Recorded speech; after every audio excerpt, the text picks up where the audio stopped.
சனாதன தர்மம் என்றால் என்ன என்பதை முதலில் அமைதியாக புரிந்து கொள்ள வேண்டும். அது வெறும் ஒரு மத அமைப்பு மட்டும் அல்ல. அது ஆயிரக்கணக்கான ஆண்டுகள் மனித சமூகம் வாழ்ந்த அனுபவத்தின் சுருக்கம்.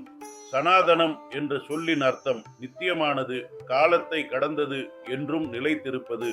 தர்மம் என்றால் ஒழுக்கம், கடமை, இயற்கை நெறி, உலக சமநிலையை காக்கும் வழி. அதாவது சனாதன தர்மம் என்பது மனிதன் எப்படி வாழ வேண்டும், குடும்பம் எப்படி இருக்க வேண்டும், சமூகம் எப்படி இயங்க வேண்டும், அறிவை எப்படி பாதுகாக்க வேண்டும் என்பதற்கான ஒரு நெடுங்கால நாகரிக ஞானம். தமிழ் இலக்கியத்தை பாருங்கள். திருக்குறள், நாலடியார், நன்னெறி, நீதிநெறி விளக்கம், கம்பராமாயணம், நளவெண்பா, இவையெல்லாம் வெறும் கவிதைகள் அல்ல. மனித வாழ்க்கையை உயர்த்த எழுதப்பட்ட நெறிமுறைகள். ஒரு குழந்தை பெற்றோருக்கு மரியாதை கொடுக்க வேண்டும், ஒரு அரசன் நீதியாக இருக்க வேண்டும், ஒரு மனிதன் பேராசையை விட வேண்டும், கோபத்தை கட்டுப்படுத்த வேண்டும், அறிவை வளர்க்க வேண்டும். இதைதான் நம் பழைய நூல்கள் மீண்டும் மீண்டும் சொல்லின.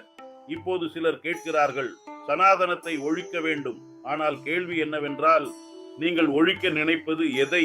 மனித ஒழுக்கமா, குடும்ப அமைப்பா, குரு சிஷ்ய மரபா, அறிவை மதிக்கும் கலாச்சாரமா, அல்லது 1000 வருட ஞானமா? ஆம், சமூகத்தில் தவறுகள் நடந்திருக்கின்றன. ஜாதி அடக்குமுறை நடந்தது, அநீதிகள் நடந்தது.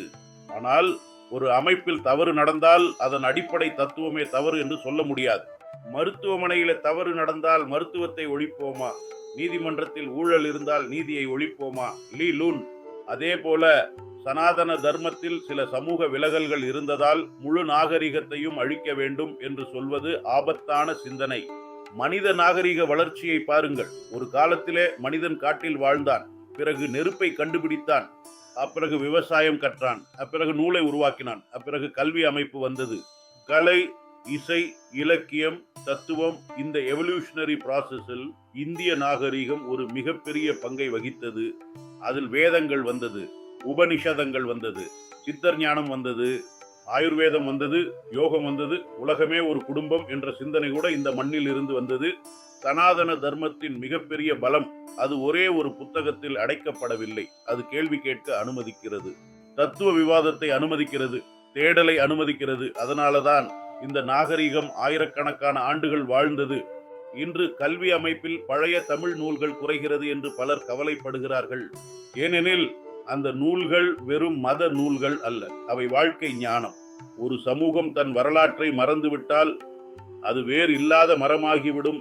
சனாதன தர்மத்தை விமர்சிக்கலாம், கேள்வி கேட்கலாம், ஆராயலாம். ஆனால் ஒழிக்க வேண்டும் என்று கூவுவது அது ஒரு சிந்தனை அல்ல, அது ஒரு தீவிரவாத மனநிலை. ஏனெனில் சனாதனம் என்பது ஒரே ஒரு மதத்தின் சொத்து கிடையாது.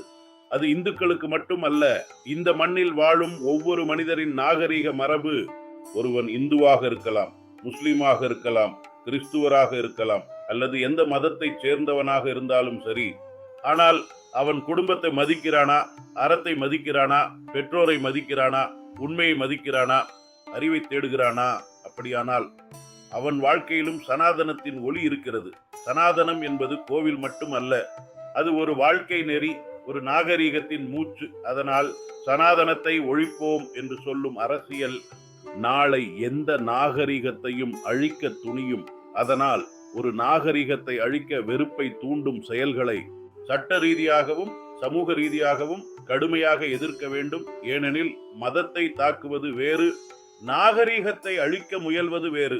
ஒரு நாட்டின் வேர் வெட்டப்பட்டால் அந்த நாடு நீண்ட நாள் நிற்காது. நினைவில் கொள்ளுங்கள், சனாதனம் என்பது ஒரு கோஷம் அல்ல, 1000 ஆண்டுகள் எரிந்தும் அணையாத ஒரு அக்னி. ஆனால் அக்னி இன்றும் எரிகிறது. சனாதனத்தை அழிக்க முற்படுபவர்கள் அக்னியை நெருங்கினால் என்ன ஆகும்? எரிந்து விடுவார்கள். வணக்கம், நான் சங்கர்.